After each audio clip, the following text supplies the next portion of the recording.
Sasa wakati umati wetu ukiwa ni mdogo, tunaenda kujaribu kuharakisha tutoke ili tuweze tukifanya kazi kwa kusudi hili moja, ili mpate kuutambua uwepo wa Yesu Kristo.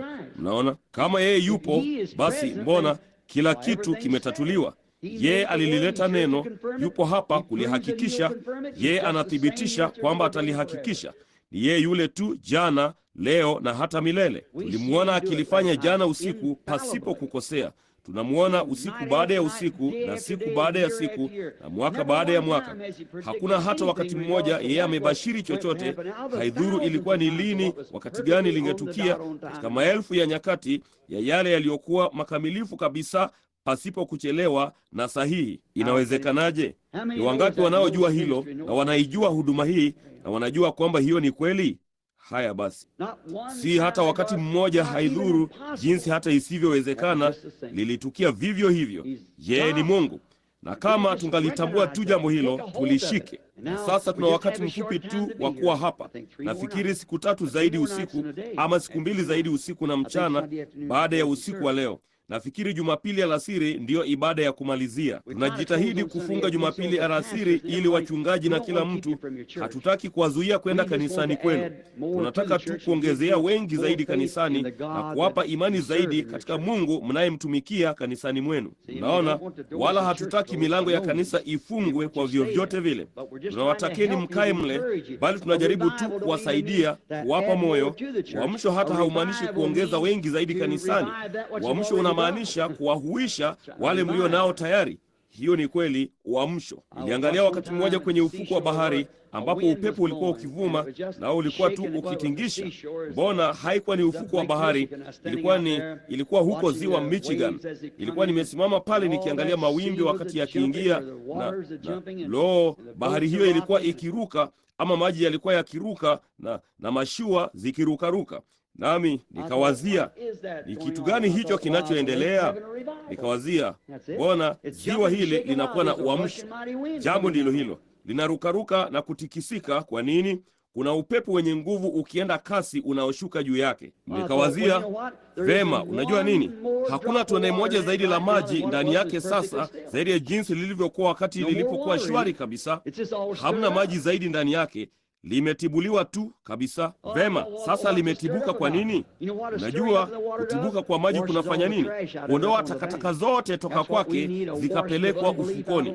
Hilo ndilo tunalohitaji, kuondolewa kwa kutokuamini, kufagiliwa ufukoni, kuruhusu neno la Mungu lipate utangulizi. Hilo ndilo tunalohitaji, uamsho, na kuondolewa kutokuamini kote na wadudu wote na ushirikina na kadhalika. Tutoke nje na tuone ya kwamba Mungu angali ni Mungu. Hiyo ndiyo sababu tunakuwa na miamsho. Bwana na atusaidie tunapochagua somo hili na kulisoma kwa usiku wa leo. Bwana na abariki kusomwa kwa neno lake linalopatikana katika Mathayo mtakatifu mlango wa 12 kifungu cha 38 na hadi kifungu cha 42. Na somo langu usiku wa leo ni uwepo wa Mungu usiotambuliwa. Jana usiku tulikuwa tukizungumza kuhusu Yesu kuwa ni yeye yule jana, leo na hata milele, na tukaona ya kwamba alikuwa ni yeye yule jana, leo na hata milele. Sasa uwepo wake kama ni yeye yule hautambuliwi. Hebu na tusome.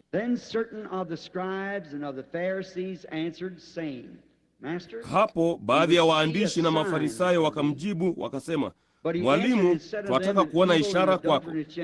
Akajibu akawaambia, kizazi kibaya na cha zinaa chatafuta ishara, wala hakitapewa ishara ila ishara ya nabii Yona. Kwani kama vile Yona alivyokuwa siku 3 mchana na usiku katika tumbo la nyangumi, hivyo ndivyo Mwana wa Adamu atakavyokuwa siku 3 mchana na usiku katika moyo wa nchi.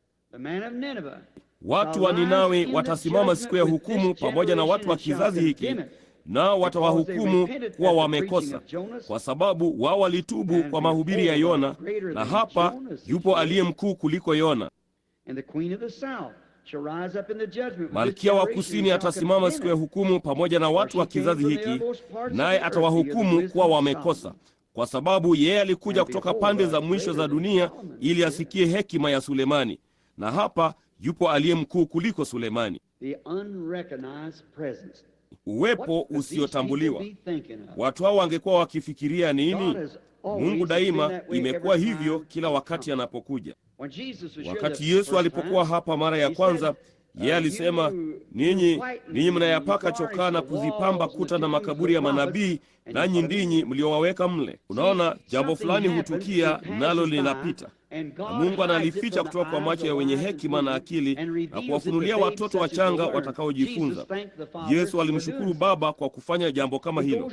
Unaona, linawapita tu watu wala hawajui. Kwa mfano, ninyi wa Katoliki hapa usiku wa leo, mnakumbuka miaka michache iliyopita Joan wa Arc huko Ufaransa, maskini msichana yule ambaye kweli alikuwa yeye aliyaongoza mapinduzi huko Ufaransa, bali yeye kweli alikuwa ni mtumishi wa Kristo.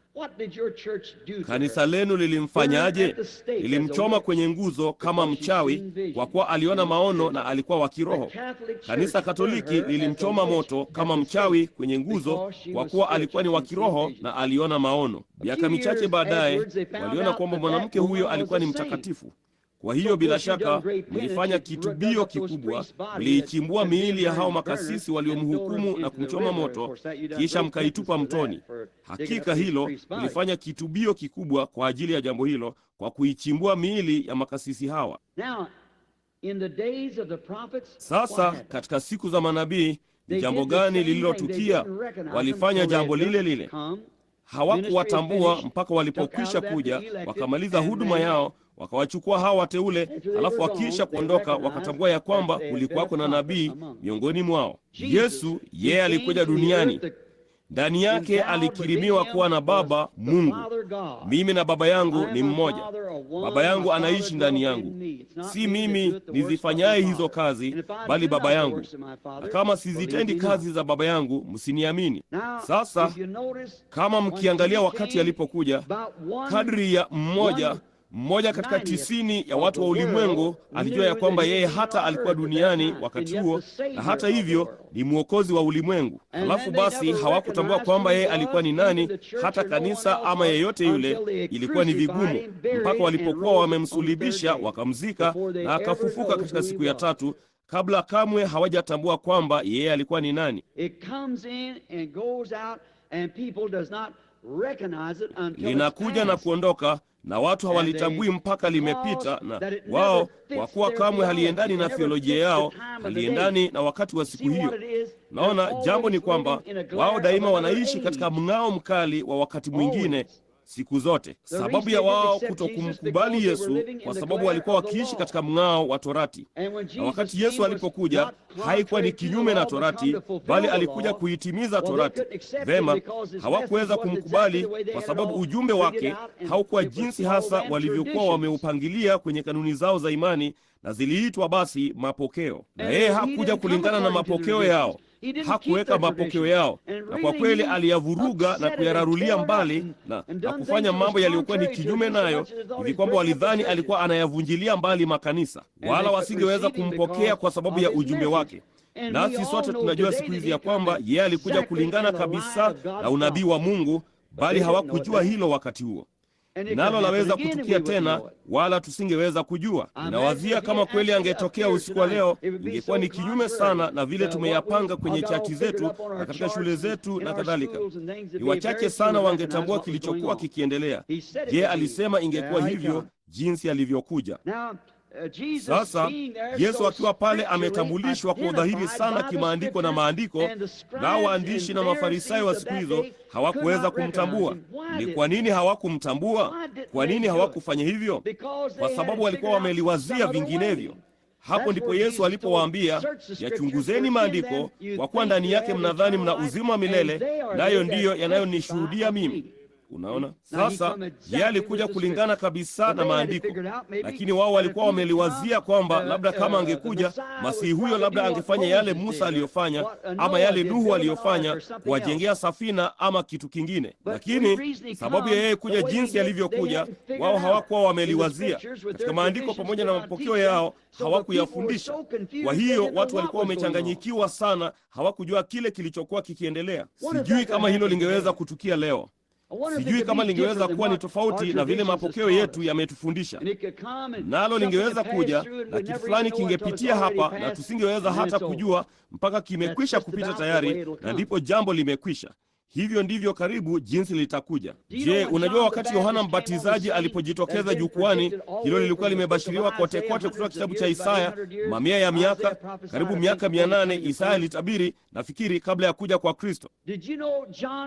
Hivi mlijua Yohana alikuja vile vile hasa Isaya alivyosema angekuja, alikuja vile vile hasa Malaki alivyosema angekuja, na hata mitume hawakutambua hilo. Siku moja katika Mathayo 11, Yohana alikuwa gerezani, nao mitume, baadhi ya mitume wake walienda kule kumuuliza Yesu kama yeye alikuwa ndiye ama wamtazamie mwingine. Sasa angalieni, Yesu hakuwapa kitabu cha jinsi ya kujiadibisha mwenyewe, jinsi ya kujiadibisha gerezani, ama jinsi ya kuenenda kitabia. Alisema, kaeni hapa muone kile kinachotendeka, kisha muende mkamweleze Yohana mambo mlioyaona yakitendeka.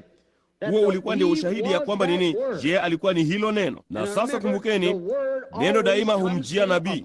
Sisi sote tunajua hilo. Mungu hatendi neno bila ya kuwaonyesha manabii wake.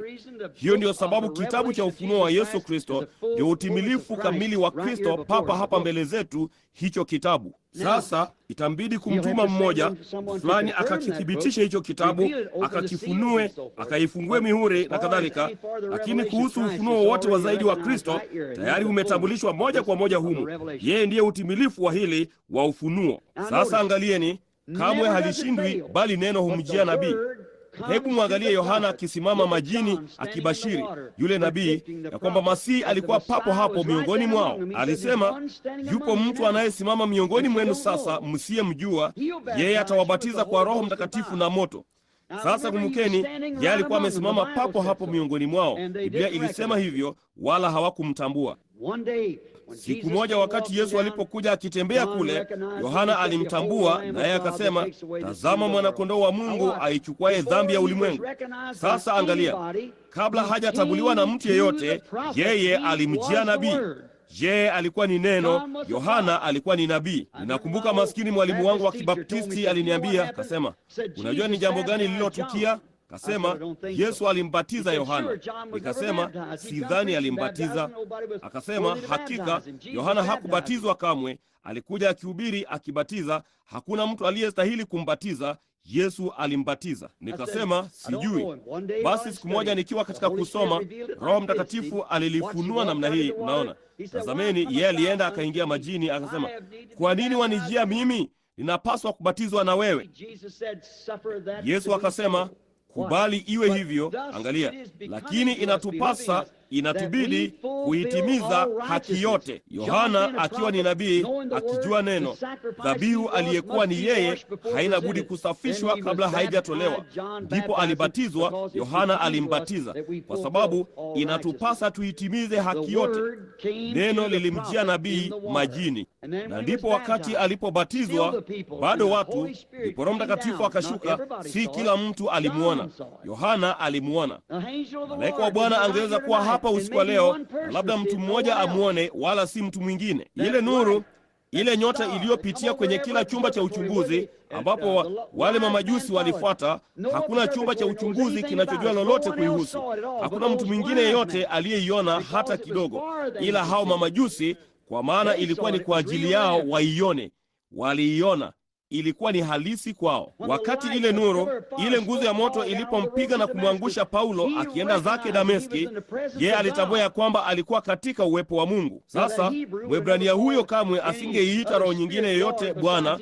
Vile vile yeye alijua hiyo ilikuwa ni nguzo ile ile ya moto iliyowaongoza watu wake kutoka nyikani. Alisema, Bwana, unani wewe? Sauli, Sauli, mbona waniudhi? Akasema, mimi ni Yesu. Yesu akasema, nilitoka kwa Mungu nami narudi kwa Mungu. Yeye alikuwa ule moto uliokuwa kwenye kijiti kilichowaka moto uliomwongoza Musa nyikani, naye alirudi tena kwenye huo. Na sasa huyu hapa njiani akienda zake Dameski, alikuwa amepigwa akaanguka, na watu wote waliokuwa pamoja naye hawakuiona kabisa hiyo nguzo ya moto. Nayo ilikuwa ni halisi sana kwa Paulo mpaka ikampofusha, naye ilibidi aongozwe apelekwe kwenye mtaa ulioitwa Mnyoofu huko Dameski. Alikuwa kipofu. Anania nabii kule chini aliona katika ono, alienda akamwekea mikono, naye akampokea Roho Mtakatifu, nayo magamba yakaanguka kutoka machoni mwake na angeweza kuona tena. Ilikuwa ni halisi sana kwake, hata ikayapofusha macho yake, na hata hivyo hakuna mtu kati ya hao wengine aliyetambua ilikuwa pale angeweza kuiona. Hali kadhalika ndivyo ilivyo usiku wa leo. Kuna mtu anayeketi papo hapo anaweza kumleta Mungu jukwani, wakati huyo mwingine hatajua lolote kulihusu. Kumtambua Mungu.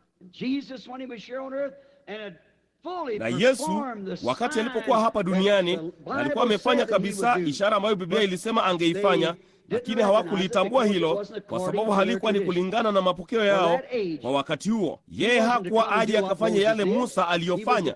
Alikuwa aje na azaliwe na bikira. Naye na kulingana na Kumbukumbu la Torati 18:15, yeye alikuwa awe ni nabii. Na hakika yeye alifanya kazi hizo na ishara. Wayahudi daima walitafuta ishara. Walifundishwa kamwe wasitegemee hotuba za elimu. Wayahudi walijua vema zaidi kuliko hivyo. Wayunani walifundisha jambo hilo, lakini si hotuba za elimu, bali juu ya ishara. Utuonyeshe ishara. Hawa watu, mmoja alisema, Rabi ama mwalimu, utuonyeshe ishara. Walitaka kujua, naye tayari alikuwa amewaonyesha ishara, na walitaka ishara ya aina nyingine, bali yeye aliweza tu kufanya ishara ya wakati huo. Vile vile ndivyo afanyavyo siku hizi. Huku kumwagwa kwa Roho Mtakatifu ni ishara ya kuonekana kwake hata katika wakati huo, kama yeye alivyoahidi.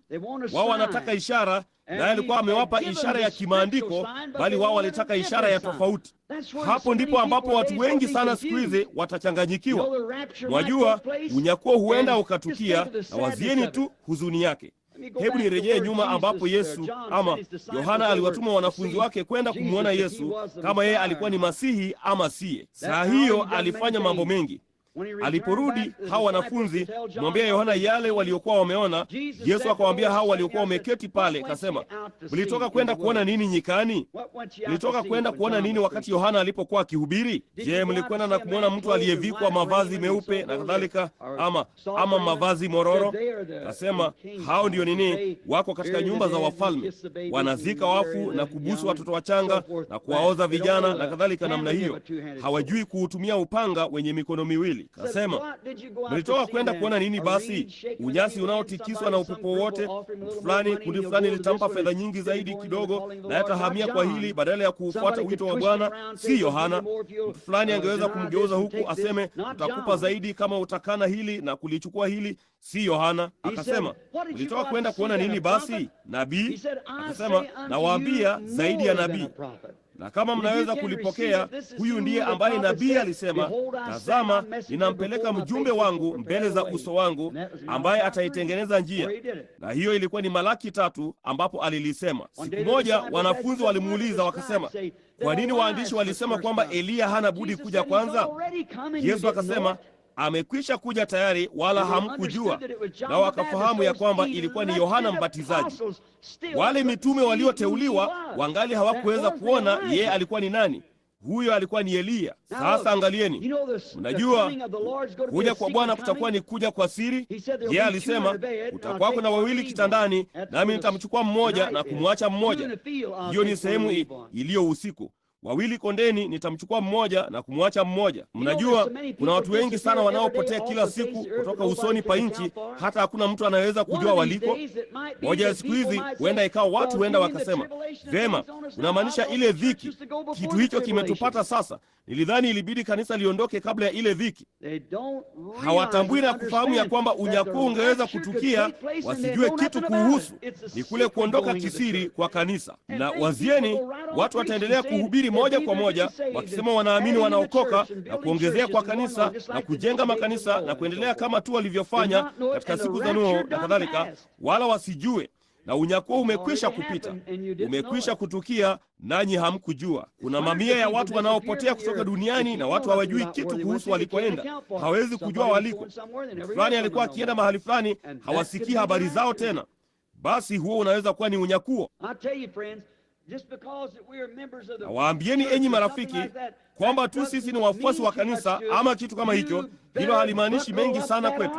Afadhali ujifunge silaha hiyo, afadhali ulichukue neno hilo lote la Mungu na kulishikilia, na uachane na huku kutenda kama Hollywood hapa. Imeingia moja kwa moja kanisani na ni fedheha. Lakini Hollywood hung'aa, inafanya tu nuru angavu, nalo kanisa siku hizi linajaribu kujilinganisha na Hollywood. Kristo hayuko Hollywood. Kristo yumo ndani ya mtu binafsi. Hollywood humeka ama Hollywood hutoa mng'aro mkali, wakati injili inameka kwa unyenyekevu. Mungu hayuko kwenye sehemu hizi kuu nzuri zenye madoido na upuuzi huu wote tunauona. Yeye huingia katika unyenyekevu, katika hali ya upole na unyenyekevu, anapita moja kwa moja. Na kama unalifahamu neno utaliona. Yeye aliye na jicho kusikia na alisikie lile ambalo Roho ayaambia makanisa. Mnaona sasa leo ambalo lilithibitishwa, yalijitambulisha kikamilifu kwa waaminio siku hiyo, hawa waliokuwa wakilitazamia. Hebu mwangalie Petro na Andrea, mwangalie Nathanaeli, hakuna swali niani mwake.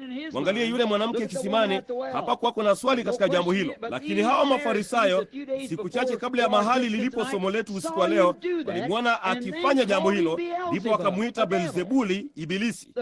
Kazi zilikuwa zimefanywa, ilibidi kulielezea kusanyiko lao. Kwa hiyo jambo pekee wangaliweza kufanya ilikuwa ni kuliita pepo mchafu. Beelzebuli alikuwa ni Ibilisi, kama vile mpiga ramli ama kitu fulani.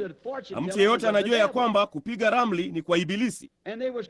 Nao walikuwa wakilinganisha, ambapo yeye alikuwa ni neno lililoijua siri ya moyo, na linathibitisha ya kwamba yeye alikuwa ni nabii yule ambaye alikuwa ainuliwe kwetu katika siku hizi, nabii mkombozi. Na alipofanya hivyo, kanisa katika siku hiyo lilimtangaza kuwa ni Beelzebuli.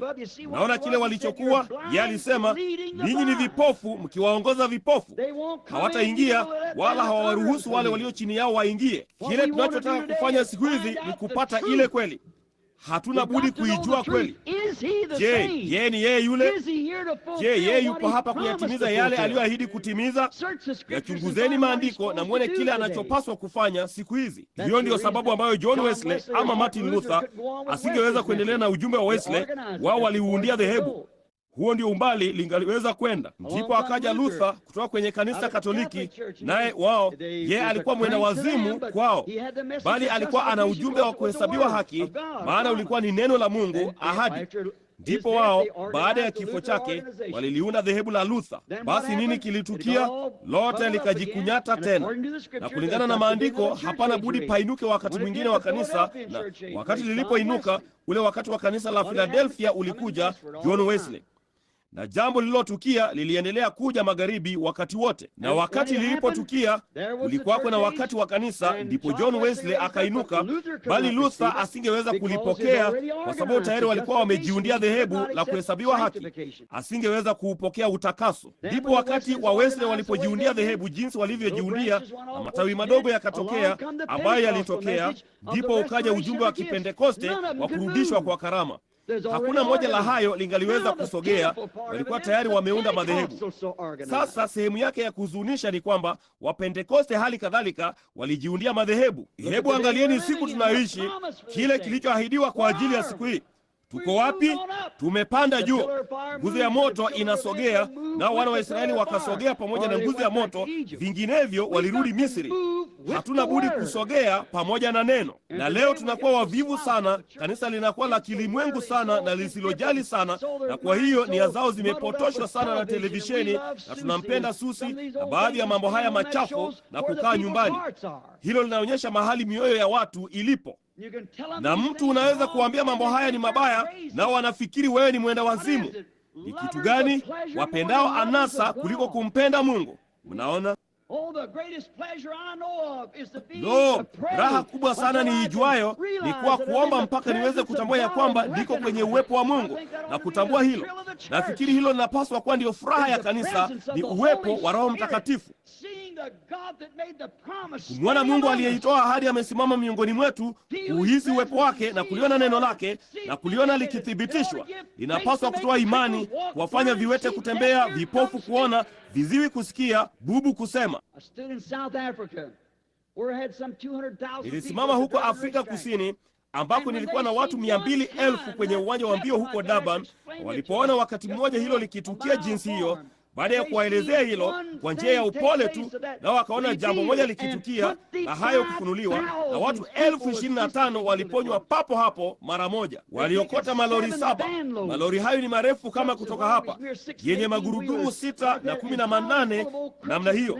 naye amejazwa kabisa na magongo na kadhalika, makafiri ambao hata hawakujua mkono wao wa kuume na wa kushoto ulikuwa ni upi. Ndipo kesho yake Bwana Sidney Smith, meya wa Durban, alinipigia simu na akasema, nenda kwenye dirisha lako linaloelekea bahari ya Hindi, utaona kitu ambacho hujapata kuona. Na hicho kilikuwa ni polisi wakisindikiza hayo malori 7 makubwa yaliyojaa, huku mamia ya watu wakitembea kwa miguu nyuma yake, ambao siku moja kabla walikuwa kwenye machela na vitanda na vibebaji walivyokuwa navyo, wakiimba amini tu, mambo yote yawezekana. Juma moja hapo kabla, kule walikuwa wakipigana vita vya kikabila, nao hawa hapo walikuwa wanatembea wameshikana mkono kwa mkono. Kwa nini? Walitambua Mungu wa mbinguni alikuwa ameonekana mbele zao katika jinsi ya neno lake. Na sisi wa Marekani wasomi tunaketi kitako, watasimama kwenye ile siku ya hukumu na kukihukumu kizazi hiki kwa yale tumeona. Inanikumbusha juu ya mwanamke mmoja huko Louisville, Kentucky, sio muda mrefu uliopita. Alikuwa na mtoto mchanga akitembea kwenye duka kubwa la mali rahisi, naye alikuwa akifanya mambo madogo akijaribu kumfanya aone, naye maskini mtoto huyo mchanga akaendelea kukaza macho tu mbele. Basi hatimaye akachukua kengele dogo, kitu chochote kinachopaswa kuvutia macho ya maskini jamaa mchanga wa kimo hicho. Basi akaitingisha kengele hiyo, naye maskini jamaa huyo mdogo alikaza tu macho moja kwa moja mbele. Ndipo akaanza kupiga mayowe na akaanguka. Ndipo baadhi ya watu wakaja kumsaidia. Akasema, lo la, haiwezekani, haiwezekani. Wakasema, kuna nini? Akasema, daktari alisema mtoto amepata nafuu. Wakasema, kwani mtoto ana shida gani mama? Akasema, vema, alipatwa na degedege yapata miezi 6 iliyopita, kwamba anaketi tu na kukodoa macho. Haidhuru ni kitu gani kinachopaswa kuvutia macho ya mtoto huyo mchanga, hakitavutia macho yake, naye anaketi tu na kukodoa macho. Daktari aliniambia alidhani alikuwa amepata nafuu, nami nikamleta huko kuchukua vikorokoro vidogo ambavyo vinapaswa kuvutia macho ya mtoto huyo, wala haviyavutii. Angali anaketi tu na kukodoa macho. Hivyo ndivyo kanisa linavyopata kuwa. Mungu ametingisha kila ahadi katika Biblia mbele zao. Tungali tunaketi tu na kukodoa macho tukiangalia, ati nini? Nionyeshe ishara, utanionyesha. Na inaendelea wakati wote kote karibu na sisi. Huleta uwepo wa Mungu inapaswa kutuangazia. Wakati Mungu alipotoa ahadi, yeye anasimama na ahadi hiyo. Naam Bwana. Baada ya Yesu kuithibitisha ishara yake ya Masihi, ya kwamba yeye alikuwa ndiye huyo Masihi, hata hivyo mbele ya hayo yote tuonyeshe ishara. Unaona, hawakutambua, walikuwa tu wamekaza macho yao mbele. Haikuwa ndani yao kuamini. Wewe kama maskini mama yangu wa kusini alivyozoea kusema, huwezi kupata damu kutoka kwenye tanipu, maana hamna yoyote mle. Wangali hawakumtambua, walikuwa wamepofushwa sana na kanuni zao za imani na kadhalika walizokuwa nazo siku hiyo.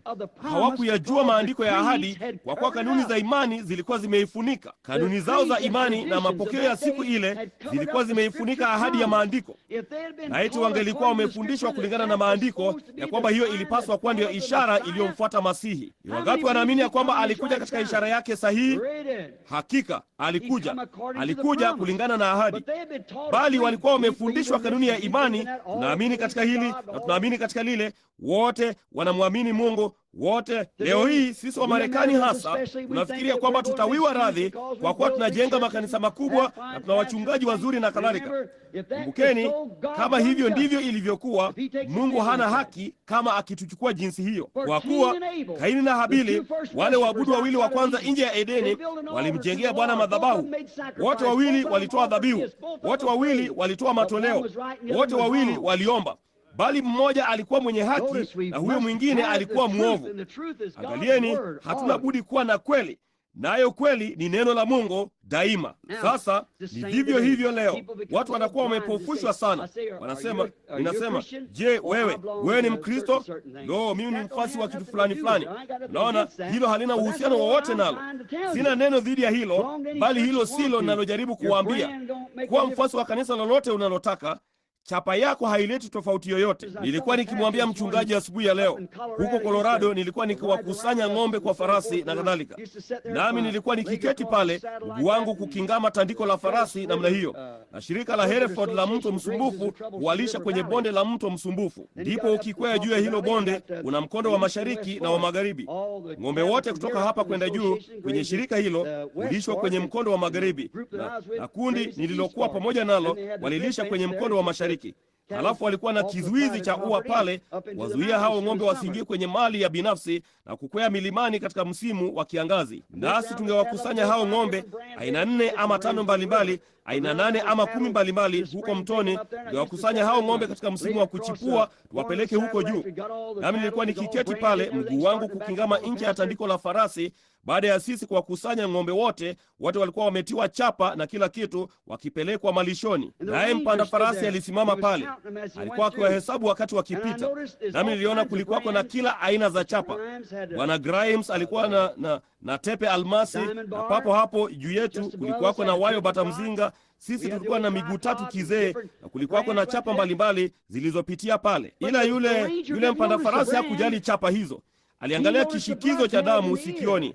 Hakuna kitu kingaliweza kuingia kwenye malisho hayo, kuhifadhi mashirika ya uzalishaji, kudumisha ng'ombe wao na ukoo bora. Hakuna kitu kingelienda kule ila ukoo bora wa Hereford. Ilibidi wabandikwe kishikizo sikioni kwa alama ya damu. Hivyo ndivyo itakavyokuwa kwenye ile hukumu. Hata niuliza kama nilikuwa Methodisti, Mbaptisti, Presbiteri, chapa nilionayo haitamaanisha kitu kwake. Hakuna chochote ila Mkristo aliyezaliwa mara ya pili kwa damu ya Yesu Kristo, huyo ndiye atakayeingia. Hakuna kitu kingine pungufu ya hicho kitakachoingia ndani. Sasa tunataka kukumbuka jambo hilo. Sasa wakati yeye hatambuliwi, nguvu zake daima hazifunuliwi. Wakati yeye hatambuliwi, haidhuru ni kiasi gani cha Mungu kimesimama hapo, huna budi kuamini hilo. Hivyo tu ni kama yule mwanamke aliyekuwa na kutokwa na damu. Hao watu wote wakipita pale, na hao wote wakisimama wakisema, yule pale rabii anaenda, yule pale jamaa anaidai kwamba ni nabii, huyu ni yule mlokole, na mambo yote kama hayo. Lakini ni jambo gani lililotukia? Maskini mwanamke huyu alikuwa akitokwa na damu, naye alikuwa amesikia habari zake, na aliposhuka kuja pale, haidhuru mtu yeyote alisema nini, yeye alitambua kwamba alikuwa ni nani, na akasema, ikiwa tu ninaweza kuguza vazi lake. Unaona? Na wakati hiyo imani halisi katika Mungu ilipofanyika jambo halisi kwake, ilifungulia kitu gani? Ilizifungulia nguvu zake za kumponya. Ilimgusa kwa njia fulani hivi kwamba yeye aligeuka na kumwambia shida yake ilikuwa ni nini. Kasema, imani yako imekuokoa. Ni kitu gani kilicholifanya? Imani. Wengine waliosimama pale huenda walikuwa ni wagonjwa zaidi kuliko yeye, lakini unaona, je, aliutambua uwepo wake? Alijua hiyo ilikuwa ndiyo nafasi yake. Laiti tungaliweza tu kufanya hivyo usiku wa leo, enyi watu. Laiti tungaliweza kutambua ya kwamba yeye anatutokea katika mikutano hii kwa kusudi moja. Hilo ni kuachilia shauku tulizonazo ndani yake kwetu, lakini hatuna budi kuutambua uwepo wake. Na sasa jinsi unavyoutambua uwepo wake ni wakati neno lililoahidiwa kwa wakati huo linapodhihirishwa. Sio neno lililoahidiwa la wakati wa Musa ama wowote wa nyakati zingine, ahadi ya neno la wakati huu. Sasa tunaona yeye aliendelea moja kwa moja. Yairo, maskini jamaa mdogo huko juu, akiwa na binti aliyekufa. Yeye baba aliamini yale aliyosema yalikuwa ni kweli. Sasa kumbukeni, yeye alikuwa ni kuhani, naye alikatazwa, maana ilikuwa imetangazwa vikali. Yeyote aliyeshirikiana na yeye angefukuzwa kutoka kwenye sinagogi. Vema, kama alifukuzwa ama kama hakufukuzwa, yeye aliridhika ya kwamba Mungu alikuwa yumo ndani ya Kristo, na huyo alikuwa ni neno. Nalo lilifanya nini? Lilimfungulia nguvu za ufufuo zilizokuwa ndani yake. Amina.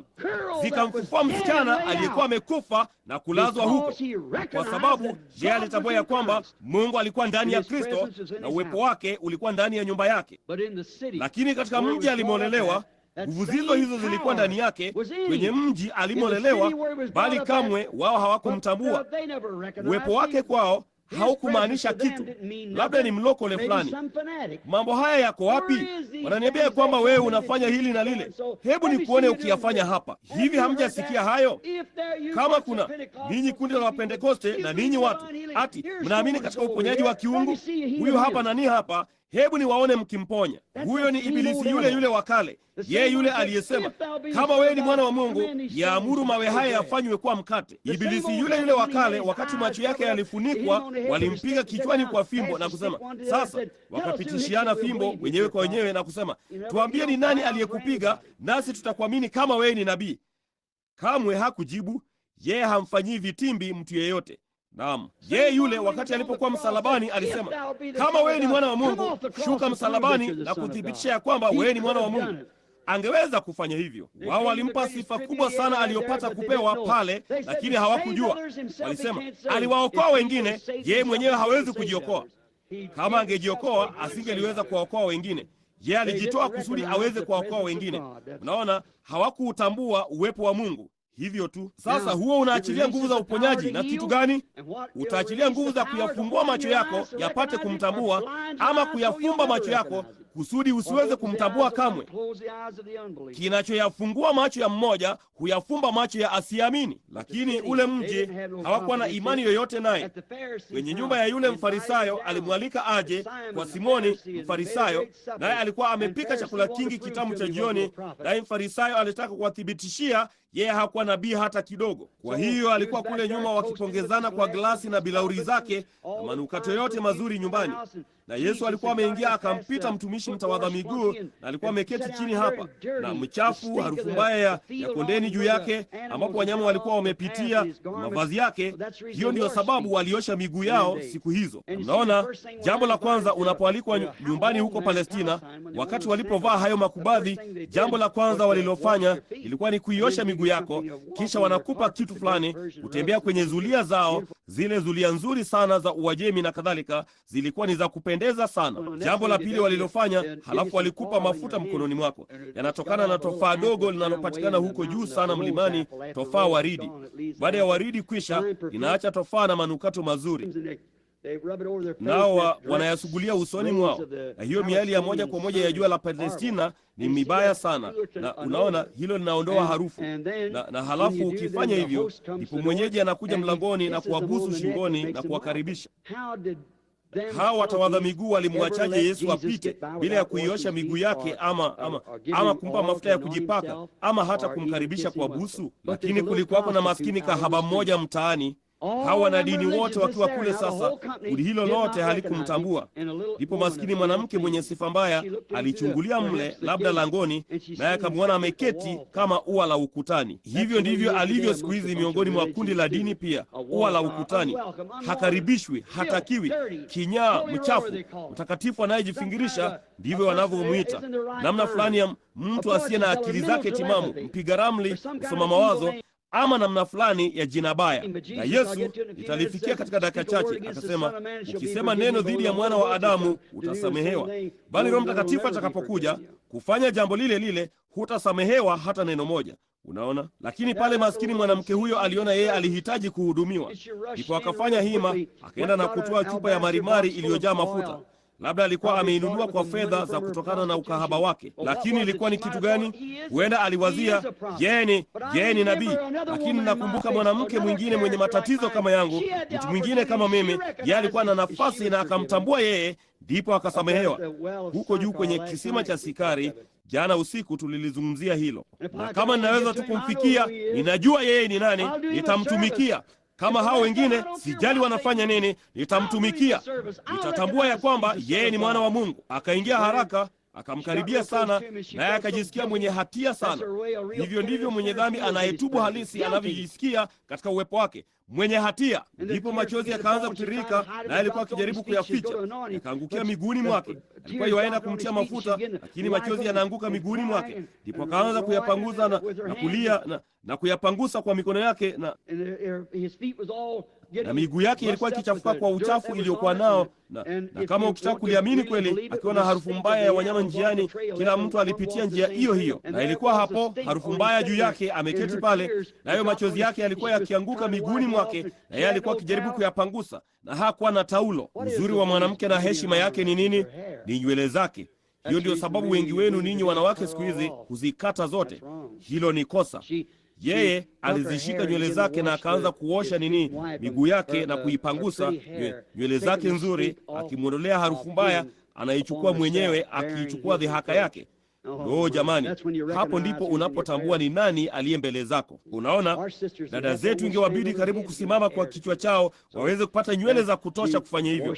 Basi hapo akaiosha miguu yake na kuipangusa kwa nywele za kichwa chake, kisha akaibusu miguu yake. Na maskini huyo Simoni akisimama pale nyuma alisema, ninaweza tu kumwona akilipuka. Yeye hakutambua huyo alikuwa ni nani. Akasema, niliwaambia yeye hakuwa ni nabii. Angalikuwa ni nabii, angalitambua ni mwanamke wa jinsi gani aliye karibu naye.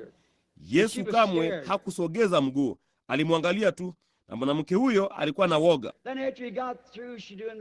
Ndipo baada ya kumaliza, yeye akimtumikia, aliangalia kule akasema, Simoni, nina jambo la kukwambia. Ulinialika hapa, ulinileta hapa. Kwa maneno mengine, alikuwa anamtega. Ulitaka kunianika, ulitaka kuthibitisha ya kwamba si kwa kile nilicho. Nawe uliponileta hapa, ulipaswa kuhakikisha nimeoshwa miguu, bali hukufanya hivyo. Unapaswa kunipa mafuta ya kutia kichwani mwangu, bali hukunipa. Hukunikaribisha kwa busu. Na mwanamke huyu, tangu nimekuwa hapa, ameitawadha miguu yangu kwa machozi yake na kuipangusa kwa nywele zake, na hajaacha kuibusu miguu yangu tangu nimekuwa hapa. Nina neno dhidi yako Simoni. Halafu anamgeukia mwanamke. Ninaweza tu kuwazia kumwona amesimama pale, na macho yake makubwa marembo yote yamechafuka, na uso wake, na ambapo alikuwa na grisi na mavumbi ya barabarani usoni mwake. Naye anawazia, sasa je, nimekosea? Akasema, nami ninamwambia, dhambi zake ambazo ni nyingi zimesamehewa. Nenda kwa amani. Ilikuwa ni kitu gani? Aliitambua nafasi yake. Unaona, aliitambua, alimtumikia. Mafarisayo hawakumtumikia, aliuona na akautambua uwepo wake.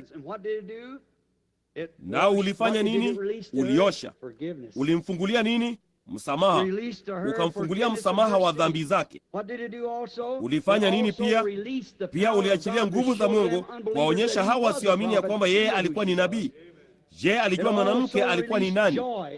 Pia ulifungulia furaha na nguvu na uzima wa milele. Uliufungulia huo.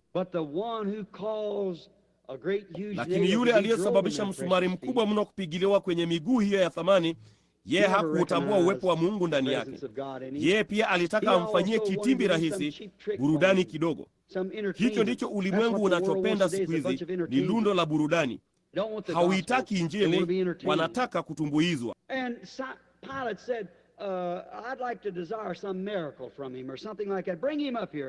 Naye Pilato alisema, ningependa kutamani miujiza kutoka kwake, ama kitu kama hicho. Mleteni hapa. Moja kwa moja mbele za Mungu, na akamkataa. Kwa sababu gani? Ye alipendezwa na maoni ya watu zaidi ya alivyopendezwa na ile fursa ya kuwa mbele za Mungu. Na jambo gani lililotukia?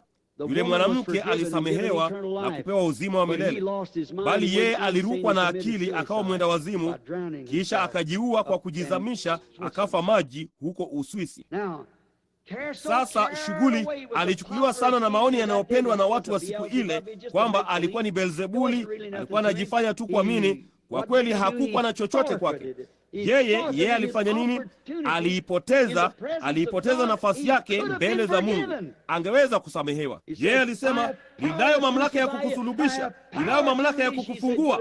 Akasema, huna mamlaka isipokuwa imetoka kwa Baba yangu. Alipaswa kujua, kama angeliyafahamu maandiko. Naye akiwa ni Myahudi alipaswa kujua hilo.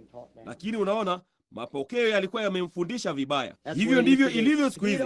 Laiti angelifundishwa vema, laiti mtu huyo angeliamini yale maandiko yalikuwa yamesema, lakini mapokeo yake yalimwelekeza kwingine. Ndivyo ilivyo siku hizi. Watu wataichukua Injili halisi, ambapo Roho Mtakatifu anaingia na nguvu na utukufu wa Mungu ukiwafungulia wenye dhambi na kuwafanya huru na kuwabatiza katika Roho Mtakatifu na kuwaponya wagonjwa na kuonyesha ishara na maajabu, na watu wataondoka wakisema, sasa unajua kile kanisa langu linachoamini. Huo ni upuzi. Unaona, unapoteza, unauza haki zako za mzaliwa wa kwanza. Isau mwingine. Wengi sana hupata nafasi ile ile siku hizi kusimama katika uwepo wake kama walivyofanya wakati huo, na bado kwa sababu ya maoni ya watu wengi wanaikataa, wakisimama katika uwepo wa Mungu.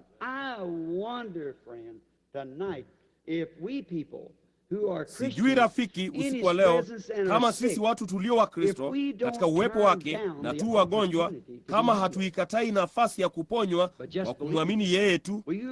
Sisi ambao tunadai kumwamini yeye, kweli hatuutambui uwepo wake, kile alichoahidi kufanya leo. Akithibitishwa na ahadi ya siku ile, Yesu alikuwa akikikemea kizazi hicho kwa kutokuamini ishara yake ya Masihi. Tunaiona hapa, yeye alikuwa akiwakemea wakimwita Beelzebuli. Walimtaka afanye ishara ya Musa, labda aifungue bahari ya Shamu. Walimtaka afanye ishara ya Daudi, ukichukua kiti cha enzi na serikali, lakini hakuna andiko lililosema ya kwamba angefanya hivyo. Alikuwa awe nabii. Yuaja mfalme, alikuwa awe nabii wakati huo, naye alifanya ile ishara ambayo Mungu alisema angeifanya katika siku hizo, nao wangali walikuwa wakitaka afanye ishara fulani iliyowapendeza. Mnaona, nami tu nashangaa kama hatuangalii huko mbele sana kuona kitu kilichopapa hapa karibu nasi. Nashangaa kama ingeweza kuwa vivyo hivyo kama tungeipita nafasi yetu.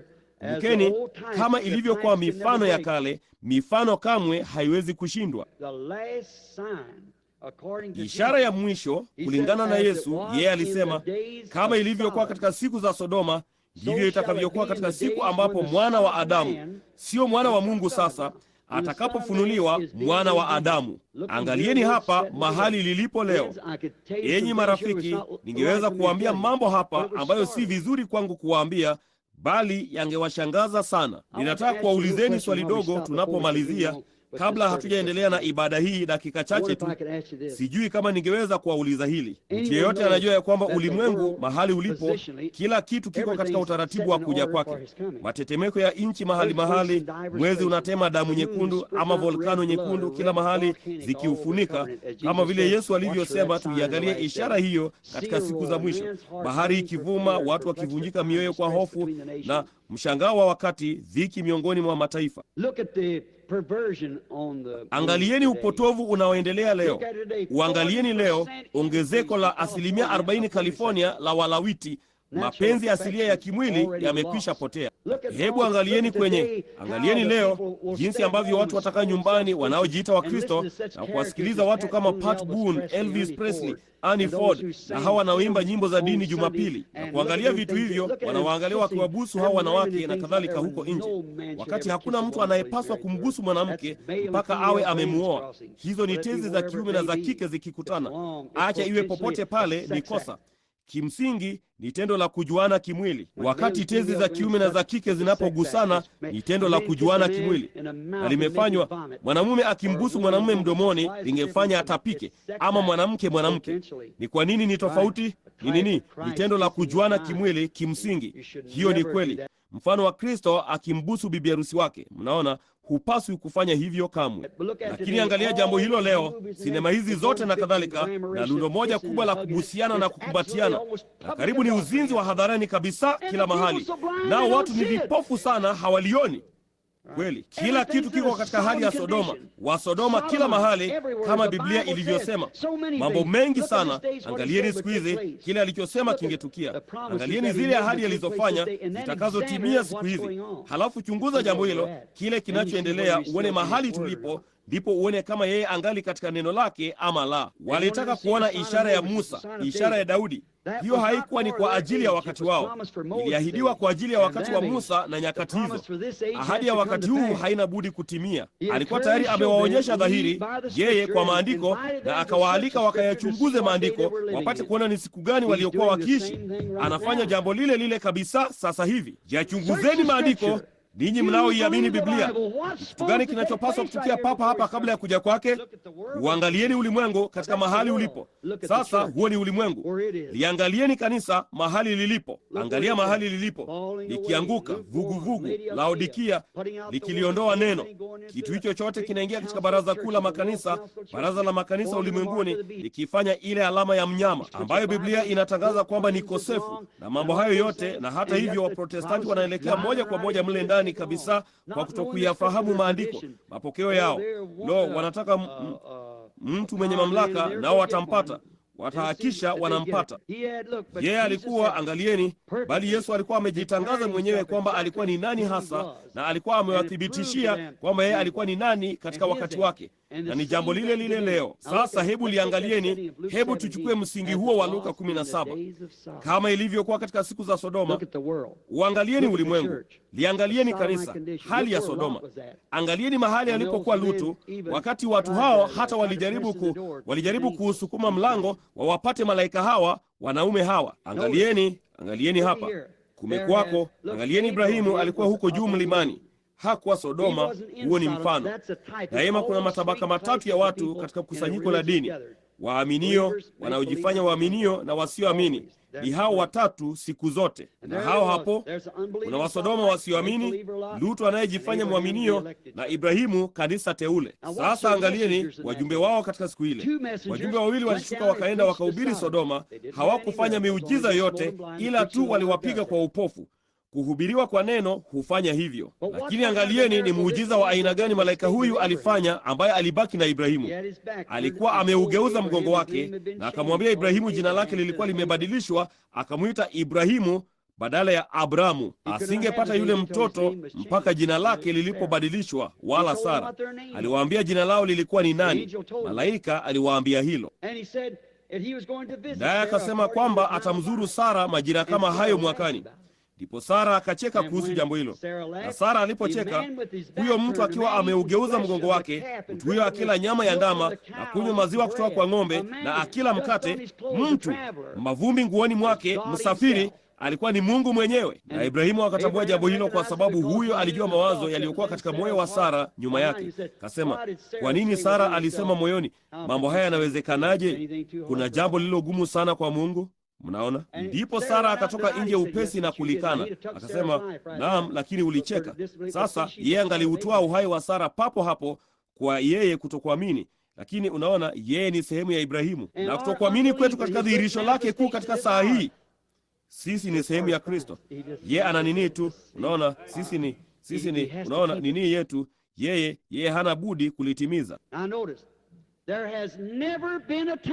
Sasa angalieni, hakuja kwako na wakati katika historia ya wakati wa kanisa, nami ninamjua mwanafunzi mmoja halisi ninayesema naye mwanahistoria. Hapajapata kuwapo, ningemuuliza mwanafunzi yeyote wa Biblia kuniambia mtu mmoja ambaye alipata kutumwa katika wakati wa kanisa, katika kanisa hili tangu kule kusulubishwa kwa Kristo, huduma ya ulimwenguni kote, ambaye jina lake lilipata kuishia katika Ham, kama vile Abraham, mpaka siku hii. Sankey, Finney, Moody, Knox, Calvin. Lakini popote palipokuwa na Graham hapo kabla, Billy Graham, yule mwinjilisti mkuu huko hudumani, pamoja na madhehebu yaliyoko huko Sodoma, la hasha. Kuna Oral Roberts wa kisasa huko nje, pamoja na Wapentekoste, jambo lile lile. Je, mlijua jambo hilo? Lakini Ham, sasa Graham ni herufi 6 tu, bali Abraham ni herufi 7. 6 ni namba ya mwanadamu, shirika la mwanadamu, kazi ya mwanadamu, bali Abraham ni herufi 7. Sasa angalia, katika kanisa teule ambalo limetolewa, si hayo madhehebu, bali kanisa teule litakaloonekana wazi, linapaswa kupokea mjumbe pia katika siku za mwisho. Ni kitu gani kinachoendelea huko chini? Ni kitu gani kinachoendelea huku juu? Linganisha hilo na lile Yesu alilosema. Kamwe katika historia hatujapata kuketi namna hii na ishara zile zile ambazo zingefanywa. Hivi hamtambui, enyi marafiki, na kutambua kwamba ni Mungu ameshuka katika Injili, katika watu wake, akijitambulisha mwenyewe? Hivi hamwezi kuitambua saa tunayoishi? Hivi tumefikia tu kwenye kupiga makofi kidogo, kucheza piano na kukariri hili na kuliacha neno, mpaka tumekuwa vipofu sana kwake? Hakika sivyo tulivyo. Hebu na tuitambue saa tunayoishi. Petro, Nathanaeli hasa, na yule mwanamke waliitambua. Wao waliitambua ishara yake, ishara ya Masihi. Vile vile sasa, kama mambo haya ninayosema. Halafu kwa wakati huu Yesu alisema, sasa angalieni, yeye anarejea nyuma sasa, akiwaambia juu ya wakati fulani. Mungu katika wakati wowote, wakati alipoutuma ujumbe wake ambao ulikuwa ni neno lake, na kulitambua kwa wakati huo, watu waliouamini ulikuwa ni wakati mkuu kwao. Watu ambao hawakuuamini waliingia katika machafuko. Daima imekuwa hivyo, kama vile katika siku za Yesu, jambo lile lile. Muangalia akisimama hapa sasa. Yeye alisema, kama ilivyokuwa katika siku za Yona, katika Yona, kwani kama vile Yona alivyokuwa katika tumbo la nyangumi siku 3 mchana na usiku, vivyo hivyo ndivyo itakavyokuwa na mwana wa Adamu. Yeye alisema kizazi kiovu na cha zinaa kitatafuta ishara. Sasa mnajua kile ninachofikiri alikuwa akifanya? Alikuwa akitabiri kizazi kiovu na cha zinaa.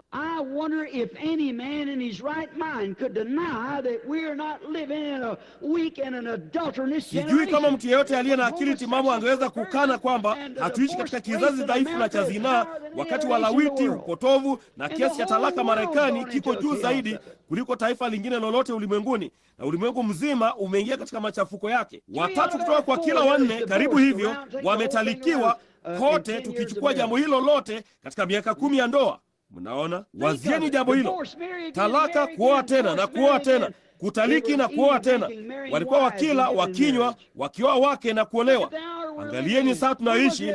Ni lini ulipowahi kuwa katika machafuko kama haya? Kizazi kiovu na cha zinaa kitatafuta ishara. Angalieni, nao watapata ishara. Ati nini? Kizazi hiki. Kwani kama vile Yona alivyokuwa katika tumbo la nyangumi siku 3 mchana na usiku, mwana wa Adamu hana budi kuwa katika moyo wa nchi siku 3 mchana na usiku. Ni ishara gani kizazi hicho kiovu na cha zinaa kitapokea? Ishara ya kufufuka. Na siku hizi, baada ya miaka 2000, tungali tunamwona Yesu Kristo katika nguvu za kufufuka kwake, akisimama miongoni mwetu, akifanya mambo aliyofanya wakati huo na aliyoahidi kufanya. Kizazi kiovu na cha zinaa kitatafuta ishara siku zote, kikitaka nionyeshe hili, na kama unaweza kufanya hili na kufanya hili, wataipata ile ishara ya kufufuka. Yeye yule jana, leo na hata milele.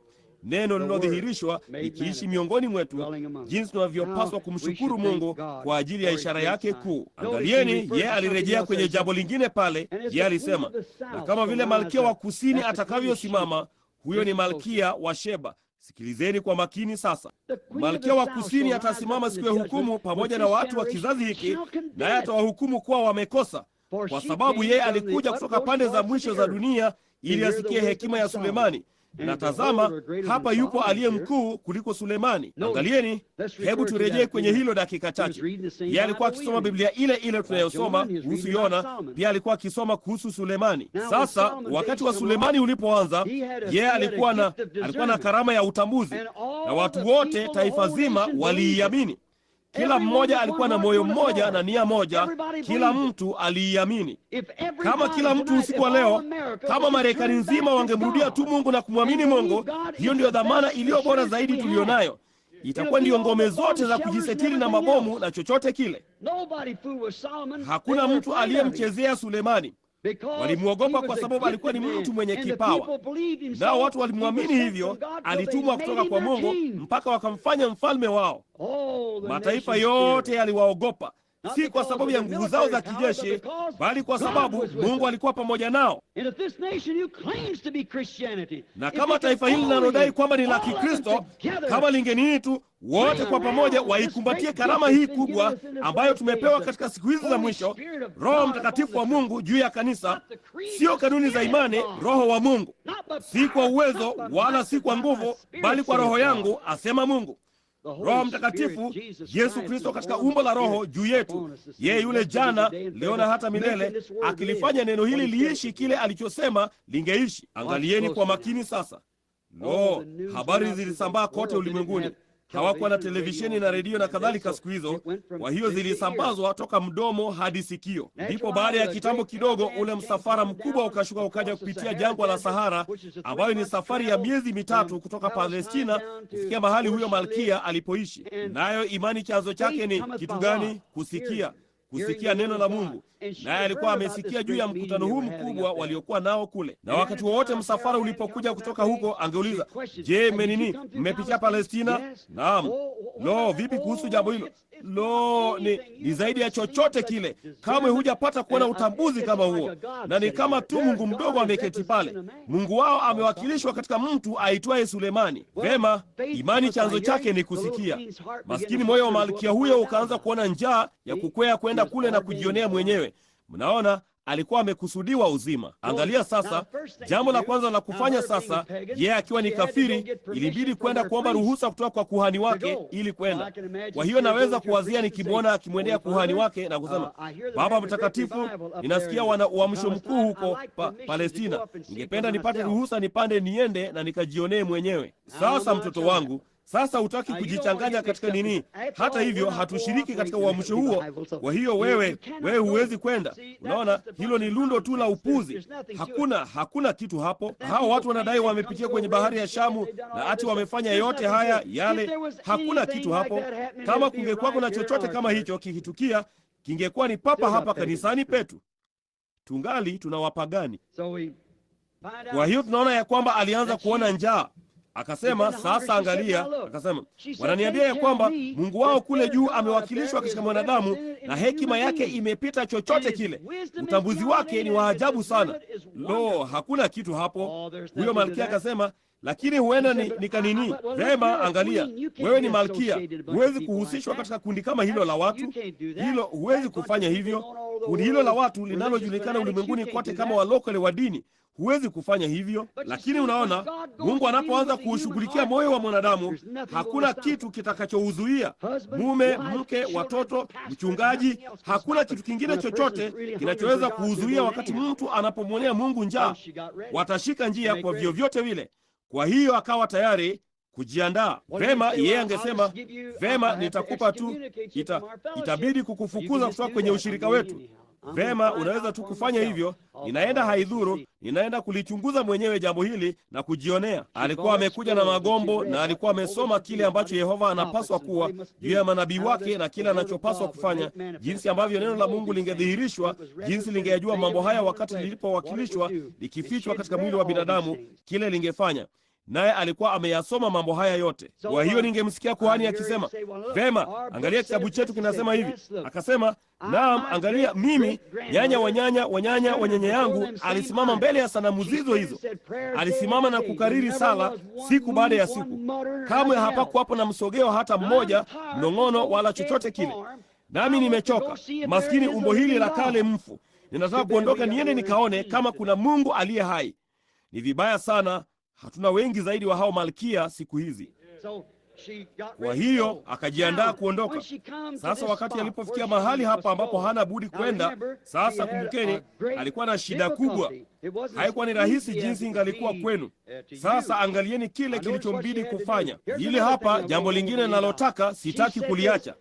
Yeye alisema hivi, ninapanda kwenda kule, nami nitabeba kiasi fulani cha pesa, nitachukua zawadi. Na kama ni kweli nitaliunga mkono. Kama si kweli, basi ninaweza kurudi na pesa zangu. Mwanamke huyo angeweza kuwafundisha Wapentekoste. Naam Bwana, kuunga mkono vitu huko nje vinavyocheka na kudhihaki uponyaji wa kiungu, na hata hivyo mnaunga mkono vipindi vya redio badala ya kanisa lenu wenyewe. Hiyo ni kweli, na vinacheka na kudhihaki mambo yale hasa mnayoamini. Lakini alisema, nitazichukua, na kama si kweli ninaweza kuzirudisha. Sasa kumbukeni, pamoja na mali hii yote pale kwenye ngamia hawa, na sasa kumbukeni, makundi ya wapanda farasi wa Ishmaeli waliokuwa ni maharamia wa jangwani walikuwa kule. Ningekuwa ni jambo rahisi jinsi gani kwao kuyavamia mawindo haya, na mbona wangewaua wale matoashi wachache waliokuwa pamoja naye na kuwanyang'anya hizo fedha na kwenda zao. Lakini kuna kitu fulani juu ya jambo hilo. Wakati kweli umeyakinia na Mungu anajifunua, umeyakinia kumwona Kristo, hakuna hatari mbele zako, hata hujali chochote. Daktari anasema utakufa, hata hulioni hilo. Wakati unaposihi sana, unajua kuna jambo fulani pale, kitu fulani ndani ya moyo wake kikiwaka moto, imani katika Mungu huyu. Miezi 3 ya kuvuka jangwa la Sahara, sio kwenye Kadilaki iliyoyoyozwa. La, alichukua miezi 3 kulivuka jangwa la Sahara, labda akisafiri usiku, akiyasoma yale magombo kwenye oasisi mchana mpaka alipofika. Sasa si ajabu Yesu alisema huyo atasimama katika siku za mwisho na kukihukumu kizazi hiki, kwa kuwa baadhi yao hawatavuka barabara. Na aliye mkuu kuliko Sulemani yupo hapa, Roho Mtakatifu mwenyewe. Unaona, si ajabu atasimama katika siku za mwisho na kukihukumu kizazi hiki. Angalia, Hatimaye aliwasili. Yeye hakuja kama watu wengi. Watu wengine watakuja kwenye mkutano wa ajabu ajabu. Alikuja na akawachukua ngamia wake na akaingia uwani, akapiga hema zake, naye alikuwa akae hapo mpaka atakaposhawishika. Watu wengi sana watakuja, waketi labda dakika 5, labda 25, mara huyo mwinjilisti ama mtu fulani akisema jambo fulani ambalo ni kinyume na yale mwanamke huyo anawazia kwamba kanuni zake za imani zinayosema, ama mwanamke kanuni za imani za mwanamume huyo, hao wanaondoka. Mnaona, hata hawana adabu. Si ajabu atakihukumu kizazi hiki. Je, alikuja kukaa mpaka ashawishike. Ninaweza kuwazia ibada ya kwanza asubuhi hiyo, wakati parapanda zote zilipolia, mchungaji Sulemani alitoka. Huenda malkia alikuwa ameketi huko nyuma kabisa, akasema, sasa nitajionea mwenyewe. Unajua, hivyo ndivyo Yehova anavyopaswa kuwa. Mwanadamu anaweza kufanya madai, bali nitaona. Kwa hiyo akaketi pale siku hiyo na kuangalia, naye akaona kila mtu akija jukwani. Akaona kwamba utambuzi huo ulikuwa ni mkamilifu. Hatimaye, hebu tuseme kadi yake ya maombi iliitwa, ambayo labda haikuitwa, bali wakati wake uliwadia wa kuja mbele ya Sulemani. Nayo Biblia ilisema ya kwamba wakati alipokuja kusimama mbele ya Sulemani, ya kwamba Mungu alimjalia Sulemani kujua siri zake zote. Hakukuwa kuna chochote kilichofichika. Basi muujiza ukafanywa juu yake. Ndipo akawageukia wasikilizaji na kusema, mambo haya yote niliyosikia ni ya kweli, na hata ni makuu kuliko niliyosikia habari zake. Oh, there was more life left in. Unaona, roho yake ikazimia, akashindwa kupumua. Kwa maana huyu hapa mtu asiyemjua, mgeni, ameyafunua mambo aliyotaka kujua. Na Yesu akisimama pale, ambaye alikuwa ni zaidi ya Sulemani. Je, alikuwa ni utimilifu wa uungu kwa jinsi ya mwili? Je, alikuwa ni mwana wa Mungu aliyezaliwa na bikira? Alimfunika yeye, na Yehova mwenyewe akadhihirishwa katika mwili. Naye huyu hapa amesimama pale katika utimilifu, na walisema wasingemwamini. Utambuzi wa juu zaidi. Unaona, yeye alikuwa ni Sulemani pamoja na Daudi, pamoja na hao wengine wote, walikuwa wote ndani yake. Nabii wote walijumuika katika yeye, mkuu kuliko Sulemani. Na hata katika siku hiyo yeye alisema, kama mkinena maneno hayo dhidi yangu nitawasamehe, lakini ajapo Roho Mtakatifu litakuwa ni jambo kuu kuliko lilivyo sasa, na hukumu zaidi. And here we stand today seeing that very same God do the very same thing. Na hapa tumesimama leo tukimwona Mungu yeye yule akifanya jambo lilo hilo. Ninaamini yeye atasimama kwenye siku ya hukumu na kukihukumu kizazi hiki, maana alitubu na kuamini ujumbe ambao Sulemani alikuwa akihubiri, na akamwamini Mungu. Aliona jambo lililo halisi. Unajua, shida ya leo, kuna watu wengi pamoja na watu ambao ni washiriki na wanaenda tu kanisani na kuwa na kanuni za imani. Unaona, wameona mengi sana ambayo ni ya uongo, mengi sana ambayo ni sanamu tu, na wingi wa majengo makubwa mazuri, na sisi hebu kamwe tusiingie kwenye hamaki ya namna hiyo. Unaona, Mungu haishi katika majengo makubwa, yeye huishi moyoni mwako. Unaona, Mungu haishi katika elimu ya kiakili, yuko mbali sana nayo. Yeye huishi katika unyenyekevu moyoni mwako. Yeye huishi katika neno lake, na neno lake huingia moyoni mwako na kujinenea na kutangaza. Yeye hulifasiri neno lake mwenyewe kupitia kwako. Yeye anajaribu kumpata mtu fulani ambaye anaweza kumshika, apate kuonyesha kwamba yeye angali ni Mungu. Unaona, na ndivyo alivyo. Yeye atafanya hivyo endapo tu anaweza kumpata mtu fulani anaweza kumzungumzia. Kama anaweza kupata mwanamke mwingine anayetokwa na damu, angali anaweza kunena jambo lile lile, angali anaweza kufanya jambo lile lile, akitambulisha, akitangaza. Tuko kwenye uwepo wa Mungu, tusiutambue. Inanikumbusha juu ya hadithi ndogo. Huenda niliwahadithia hiyo wakati mmoja, sijui ingefaa sasa hivi. Kama nyote mjuavyo, mimi huwinda wanyama wakubwa. Nami nilikuwa huko kwenye misitu ya kaskazini, nilizoea kwenda huko kuwinda wakati wote. Nami nilikuwa na rafiki huko, jina lake Bart Cole. Alikuwa ni mwindaji hodari, karibu ni nusu Mhindi. Haikukubidi kuwa na wasiwasi kumuhusu, asingeweza kupotea. Nasi kweli tulikuwa marafiki wa siri. Bali huyo alikuwa ndiye mtu katili kuliko wote moyoni niliyepata kumuona. Ni kwamba tu hakuwa na huruma hata kidogo. Alizoea kuwapiga risasi paa wadogo, hao ni watoto wa paa, ili tu kunifanya nijisikie vibaya. Naye angesema, lo, ninyi wahubiri ni waoga. Bili, wewe ungekuwa mwindaji mzuri kama usingekuwa mhubiri. Kasema, wewe ni mwoga kupindukia. Nikasema, but huko si kuwa mwoga. Sasa ni sawa kwa wao watoto wa paa kama sheria inasema hivyo. Ibrahimu alimuua ndama na kumlisha huyo Mungu, si ukubwa wake wala jinsia yake, lakini ni uovu unaoambatana nalo. Naye ingewapiga tu risasi hao watoto wa paa, kisha anacheka tu aangue kicheko kwa sababu jambo hilo liliniudhi. Vema, sasa yeye alifanya jambo hilo. Basi mwaka mmoja nilipanda nikaenda kule, naye alikuwa amejibunia filimbi ndogo ambayo angeweza kuipiga kama mtoto mdogo wa paa, jinsi amuitavyo, mwajua, mama yake. Na kwa hiyo akasema, aisee Bili, kabla hatujaanza asubuhi ya leo, akasema, ninataka kuonyesha kitu fulani nilicho nacho. Ndipo akanionyesha hiyo. Nikasema, but kweli hutathubutu kutumia kitu kama hicho. Akasema, lo, jirudie. Naye jamaa huyu alikuwa na macho kama tu ya mjusi, kama vile baadhi ya wanawake hawa wanavyojaribu kuyapaka rangi macho yao. Mwajua vipi namna hiyo? Mnajua, akaniangalia kwa hayo macho yaliyoonekana kama ya mjusi, na jicho karibu liniogopeshe. Ndipo nikasema, but usifanye hivyo. Akasema, lo, enyi wahubiri waoga. Kwa hiyo nilikuwa nimechelewa kidogo kuamka wakati huo, na hao mikia meupe wa kaskazini, kulungu wenu hapa wa nyumbu atakukaribia, bali si mmoja wa hao jamaa. Wakati wote anaporushiwa risasi, yeye ni nini? Mwanena kwamba Hudi ni mwanasanaa mtoro. Huyo ni kama mchezo kwa hao. Kwa hiyo tulikuwa tumechelewa na walikuwa wamerushiwa risasi, nao hao kulungu walikuwa wamejificha wakila usiku kwenye malamwezi na kulala mchana. Tulitembea umbali wote mpaka kijinjia cha kale cha Jefferson, moja kwa moja mpaka juu ya mlima Washington.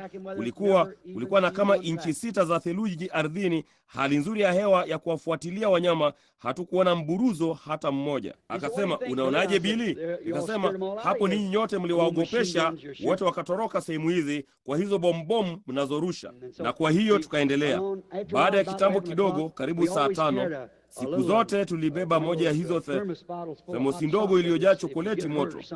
Ni kwamba ukijeruhiwa ama kitu kama hicho, hiyo ni kichangamsho na sandwichi. Kwa hiyo ilikuwa ni kama saa 5 ama saa 5:30 nadhani, tulipofika mahali pa wazi yapata ukubwa wa uwanja huu wa maonyesho hapa, ama jengo hili, wala hapana miti. Kwa hiyo kwa namna fulani aliketi tu chini, akaiegeza bunduki yake mtini, akaanza kuunyosha mkono wake hapa nyuma. Nami nilifikiri alikuwa akienda nyuma kuchukua nini yake, kuchukua themosi yake. Nikafikiri, vema, tutakula. Kwa kawaida tunapanda juu ya mlima na kula, ndipo mmoja anaenda njia moja na mwingine njia nyingine, halafu tunarudi.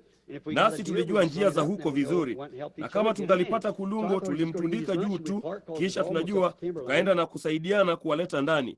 Kwa hiyo nilidhani alikuwa tu akitaka kula chakula chake cha mchana, ndipo tungeachana, maana ilikuwa ni karibu tu mwisho wa msitu. Kwa hiyo mimi akanyosha mkono nyuma, nami nikaanza kutoa themosi yangu nichukue chokoleti yangu, na nikaanza kuivuta hivyo. Ndipo akatoa ile filimbi ndogo mfukoni mwake, naye akaipiga kwa nguvu jinsi hiyo. Kisha akaniangalia kwa macho hayo kama ya mjusi tena, na kuipuliza filimbi hiyo. Bali alipoipiga umbali tu kama wa jengo hili, kulungu jike mkubwa mno akasimama. Sasa kama baadhi ya dada zetu huenda wasijue, kulungu jike ni mama kulungu. Na mnaona, filimbi hiyo ilikuwa ni mtoto, naye alilia. Ndipo mama huyu mkubwa akasimama, na ni kama saa 5 mchana. Mtu yeyote anayewawinda kulungu anajua ya kwamba huo ni wakati mbaya, wamelala. Kwa hiyo alisimama akaangalia kote kote. Ningeweza kumwona vizuri sana. Aligeuka akaniangalia, akaipiga tena, na badala ya kutoroka alikuja moja kwa moja kwenye uwazi. Sasa hilo si jambo la kawaida, hawatafanya hivyo. Mwindaji yeyote anajua hivyo, nao hawatatokea wala hawatafanya hivyo. Lakini alitoka akaja moja kwa moja pale. Kwa nini? Je, alikuwa ni mama? Huyo alikuwa ni mtoto. Alikuwa, mnaona, amezaliwa tu ndani yake awe mama, na huyo ni mtoto. Ndipo Bat akaangalia chini, akavuta hilo komeo, akaliingiza kwenye hiyo 30-06, naye alikuwa hodari sana wa shabaha.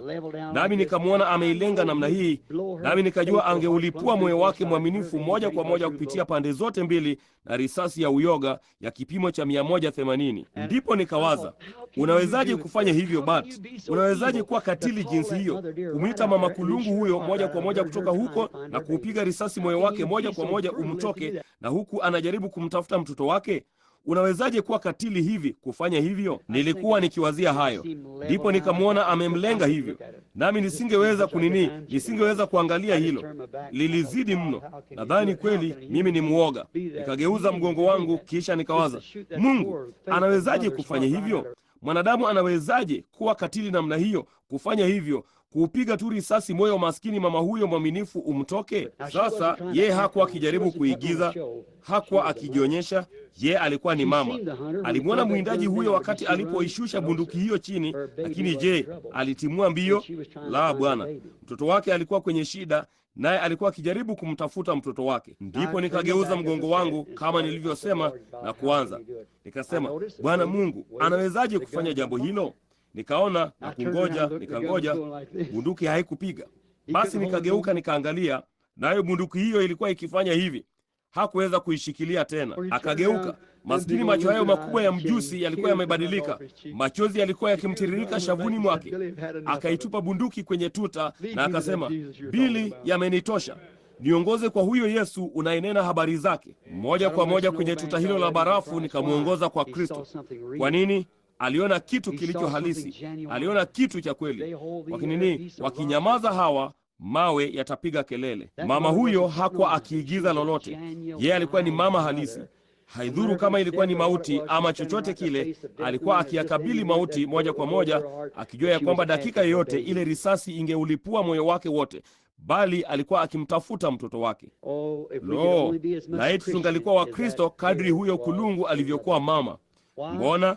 Yeye alizaliwa mama, alizaliwa kuwa mama. Sisi tumezaliwa tupate kuliamini neno la Mungu. Tumezaliwa kumwamini Yesu Kristo. Na tuinamishe vichwa vyetu.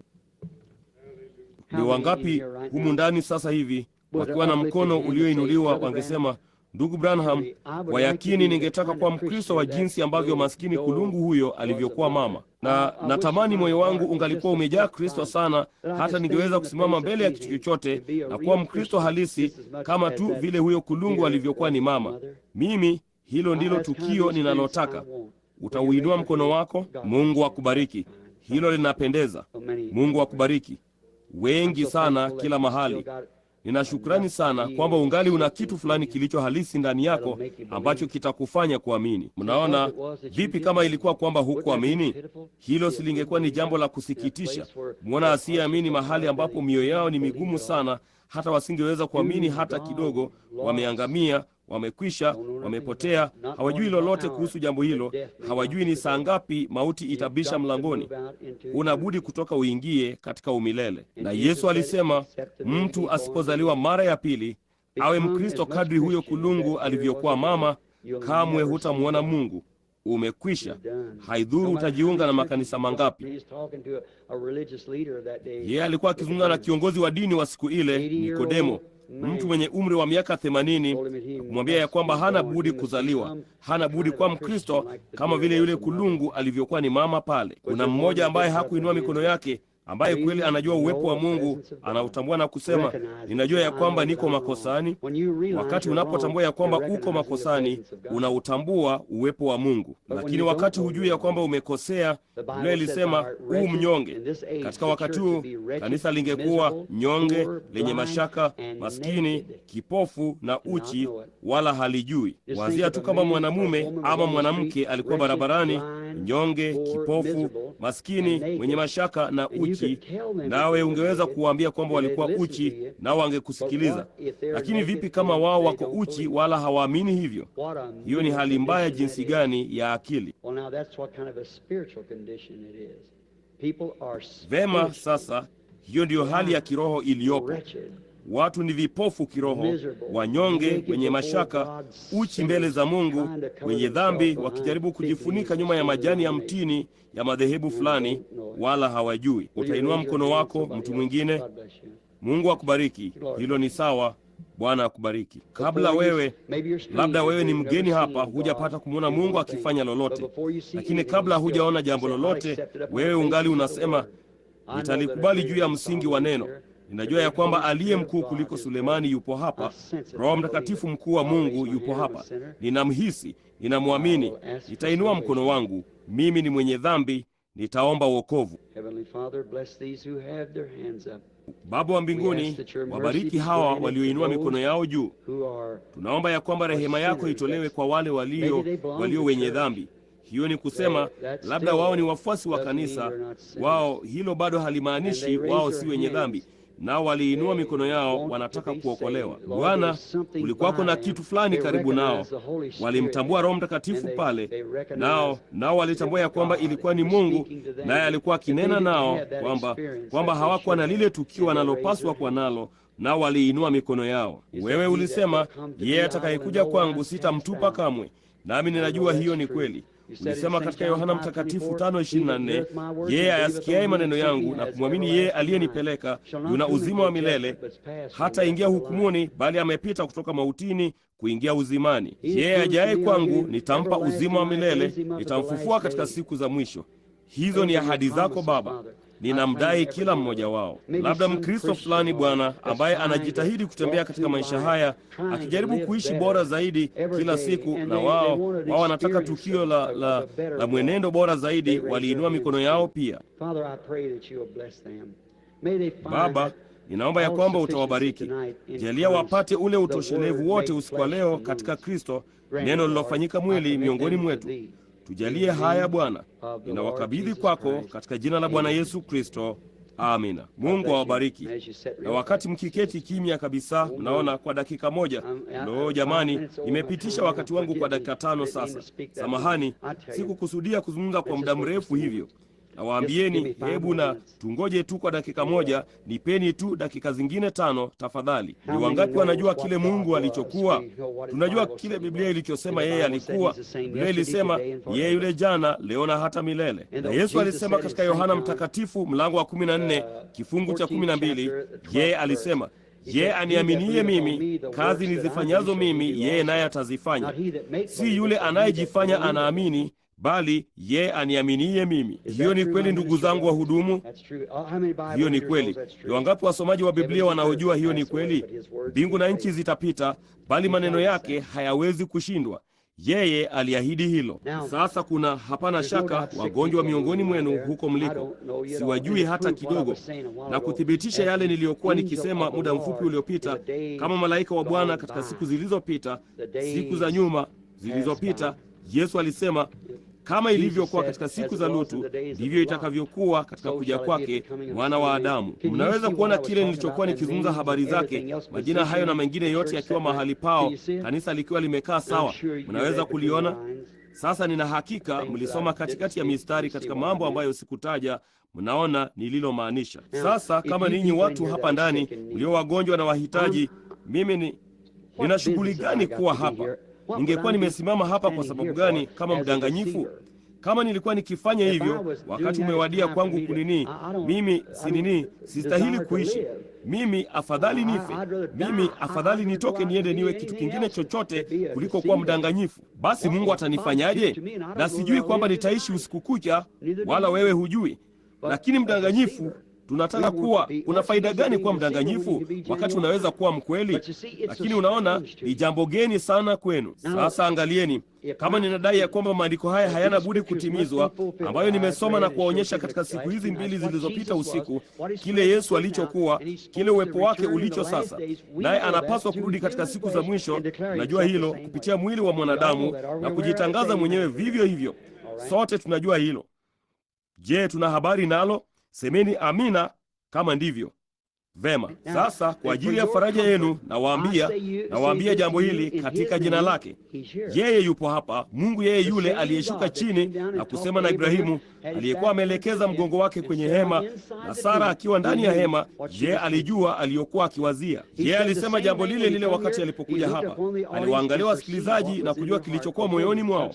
Mwanamke mmoja aligusa vazi lake, akaangalia kote kote mpaka akampata na kumwambia. Batimayo kipofu aligusa vazi lake wakati aliposema kwa sauti kuu, ewe mwana wa Daudi, unirehemu, akisimama yadi 200 kutoka mahali alipopitia. Imani yake ilimsimamisha mwana wa Mungu barabarani, ndipo akageuka na kusema, mleteni hapa. Maskini Zakayo juu ya mti alijificha. Kasema, kwa hiyo hakuamini yeye alikuwa ni nabii yeyote. Ndipo Yesu akaja moja kwa moja, akasimama chini ya ule mti na kuangalia juu na kusema, Zakayo, shuka chini. Akamwita jina lake. Wakati Yesu hakuwa wakati wote amemwona Petro, na Andrea alikuwa amemleta pale. Wakati alipomwona akija, alisema, jina lako ni Simoni, wewe ni mwana wa Yona. Alimpa jina lake, akamwambia kwamba alikuwa ni nani. Akamwambia Nathanaeli mahali alipokuwa, yale aliyokuwa amefanya. Yule mwanamke na hali aliyokuwamo, shida yake ilikuwa ni nini? Ugonjwa wake ulikuwa ni nini? Huyo ni Mungu, enyi marafiki. Ni wangapi wanaoamini hilo kwa moyo wenu wote, waseme huyo hana budi kuwa ni Mungu? Ni wangapi wenu humu ndani mnaojua ya kwamba sijui hata jambo moja kuwahusu ninyi? Inua mkono wako useme tu, ninajua mtu yule hajui lolote kunihusu mimi. Nini tu, yeye ni mwanadamu tu. Hivyo ndivyo nilivyo, ndugu yenu tu. Nipo hapa kujaribu kuwasaidia. Lakini ninatangaza, ni wangapi wamekisoma kitabu changu na kadhalika? Wewe unajua, unaamini hilo ni kweli? Hizi ni siku za mwisho, na sasa Bwana Yesu na atusaidie. Na kama yeye atakuja usiku wa leo, na hebu mmoja wenu asisogee. Kaeni moja kwa moja vitini mwenu mahali mlipo, na muamini. Naye Bwana Yesu atakuja usiku wa leo na kuthibitisha mambo haya ambayo amesema, mambo haya ambayo aliahidi. Kama atayathibitisha kuwa ni kweli, je, mtamwamini? Aminini. Baba wa mbinguni, sasa nimezungumza juu yako, kile ulichokuwa, kile ulicho. Sasa naomba ujitokeze jukwani, na hao watu wanaoketi huko katika wasikilizaji, wageni kabisa. Je, utajitambulisha kwetu usiku wa leo Bwana, tupate kujua na kutambua ya kwamba maandiko haya yametimizwa, kwamba Yesu Kristo ni yeye yule jana, leo na hata milele. Basi kama tunaishi katika siku za mwisho, kama yeye alivyosema ya kwamba angejifunua mwenyewe katika siku za mwisho, kama alivyofanya kule Sodoma kabla ya yule mwana aliyeahidiwa kuja kwa Ibrahimu, vema, uzao wa kifalme wa Ibrahimu ambao unamtazamia mwana wa kifalme, jambo lile lile lingetukia. Na angalia hata na mahali penyewe, wakati, majina na kila kitu ni kikamilifu kabisa. Baba, tusaidie, tunaomba katika jina la Yesu Kristo. Amina. Sasa nawatakeni muombe kila mmoja wenu. Shida yoyote muombeni tu. Sasa yeye ni kuhani mkuu. Jambo lingine, ni wahudumu wangapi walio humu jengoni? Inueni mikono yenu kila mahali. Nadhani kuna 30 ama 40. Sasa ni wangapi wenu mnaojua jambo hili, ya kwamba kitabu cha Waebrania Agano Jipya kinatuambia kwamba sasa hivi Yesu Kristo ni kuhani mkuu anayeweza kuchukana nasi katika mambo ya udhaifu wetu? Ungeweza kuinua mikono yenu na kusema, ninajua ni kweli, Biblia inasema hivyo. Hiyo ni kweli. Vema, basi kama yeye ni kuhani mkuu, yeye ni yeye yule jana, leo na hata milele. Basi kama ungemgusa usiku wa leo, yeye angetenda kama vile alivyofanya kule nyuma. Hiyo ni kweli, kama alivyofanya jana. Vema, wakati mwanamke yule alipoliguza vazi lake, unasema, lo, laiti ningeweza. Imani yako ndiyo inayoligusa. Kimwili yeye hakuhisi. Ilikuwa ni imani ya mwanamke huyo ambayo ililigusa vazi hilo. Imani yako inaweza kumgusa sasa. Unaamini hilo? Basi kama neno la Mungu linadhihirishwa, yeye atafunua jambo lilo hilo na kuonyesha jambo lilo hilo. Unaamini hilo kwa moyo wenu wote? Vema, sasa tumainini tu yeye, waaminini, msitie shaka, bali iweni na imani kwa Mungu ya kwamba atalifanya. Mtu fulani upande huu, omba tu na uamini tu kwa moyo wako wote. Halafu mtu fulani upande huu, na kama Mungu atajalia mtu mmoja ama wawili mnaowajua ambao hauwezi kukosea, ni wangapi wenu wataamini basi ya kwamba tunautambua uwepo wake? Basi hilo tu ndilo linalohitajika. Hilo tu ndilo linalohitajika.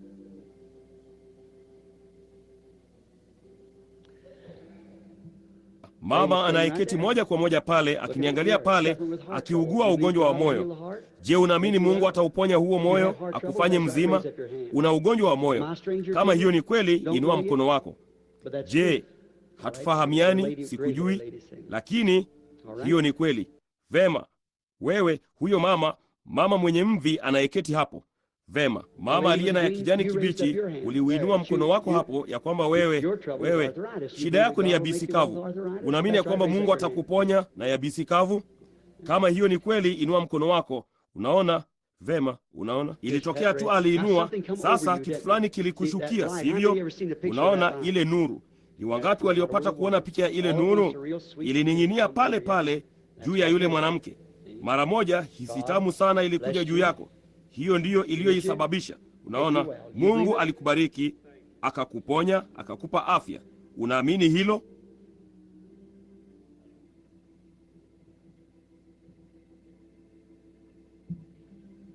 You believe he knows what's wrong with you?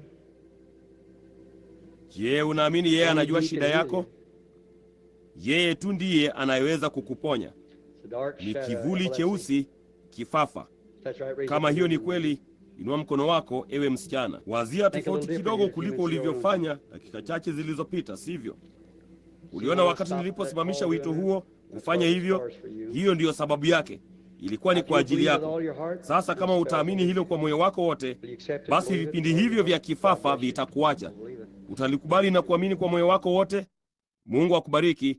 Nenda zako, amini hilo. Mama huyo anayeketi papa hapa akiugua ugonjwa wa tumbo, unaamini ya kwamba Mungu atakupa afya? Papa hapa mwisho, unaamini ya kwamba Mungu atakuponya ugonjwa wa tumbo? Unaamini? Unalikubali hilo? Vema, Mungu akubariki.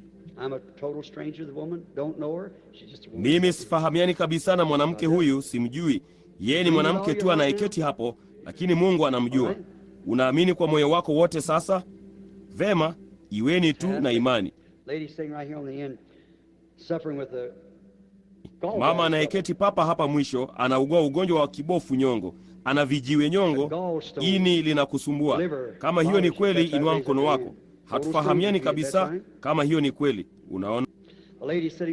Mama anayeketi papo hapo karibu na wewe anaugua pia. Mnaiona hivi? Hamwezi kuiona hiyo nuru juu ya mwanamke yule? Mama huyo ana ugonjwa wa figo. Hiyo ni kweli. Ana sumu damuni katika mafigo yake.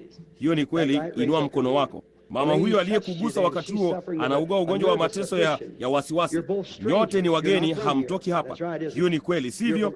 Mmetoka Iowa, mmetoka katika jiji la Des Moines.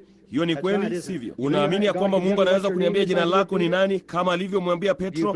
Kama utaamini kwa moyo wako wote, jina lako ni Bibi Wolf. Hiyo ni kweli. Inua mkono wako. Vema, rudi, umeponywa sasa. Yesu Kristo anakuponya. Je, mnautambua uwepo wake? Mnajua yeye yupo hapa?